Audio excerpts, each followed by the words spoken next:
25 વર્ષનો મારો છોકરો જતો રહ્યો. સાચું પણ મને બહુ દુઃખ લાગે, મારો છોકરો એ ગયો ને એટલે.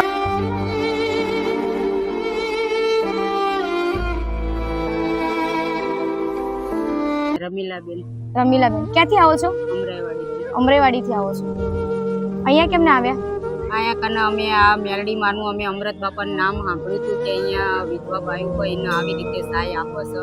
એટલે અમે જોઈને વિડીયો જોઈને અમે અહીંયા કને આવ્યા અમે કે આપે છે એટલે અમે અહીંયા જોઈને આવ્યા અમૃત બાપાને જોઈને ગોતે અહીંયા આવ્યા તો મને આમ આત્માને એમ થઈ ગયું કે અહીંયા દે તો હું અહીંયા જાઉં મારી જો સામું જુઓ તો મારી સામું મારા આવી રીતે થયું. મારા ઘરવાળો જતો રહ્યો નાની ઉંમરમાં અને જવાન છોકરો જતો રહ્યો મારો નાની ઉંમરમાં. 25 વર્ષનો મારો છોકરો જતો રહ્યો. એક છોકરી છે નાની. 25 વર્ષનો છો? 25 વર્ષનો છોકરો હતો મારો, જવાન જોત જેવો છોકરો.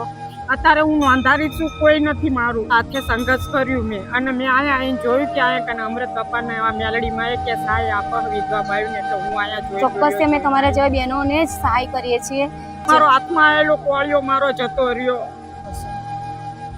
રડશો નહીં.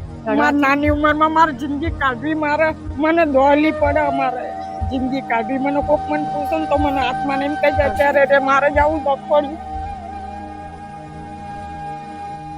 રડવાથી દુઃખ ઓછું થવાનું ને?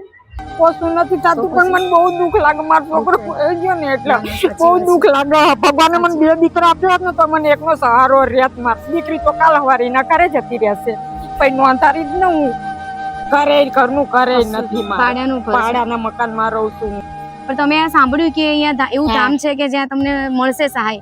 તમને એવો વિશ્વાસ હતો કે હું અહીંયા આવીશ ને? હા, વિડીયો જોઈને મને એમ થયું કે હું જાઉં અહીંયા દર્શન કરવા મેલડી માના મંદિરે. હું જાઉં અમૃત બાપાની અહીંયા મને સહાય મળે, સહાય મળે વિધવા બાઈને સહાય આપે એટલે હું અમૃત બાપાની મેલડી માના હું દર્શન કરવા આવીને ત્યાં સહાય મળે.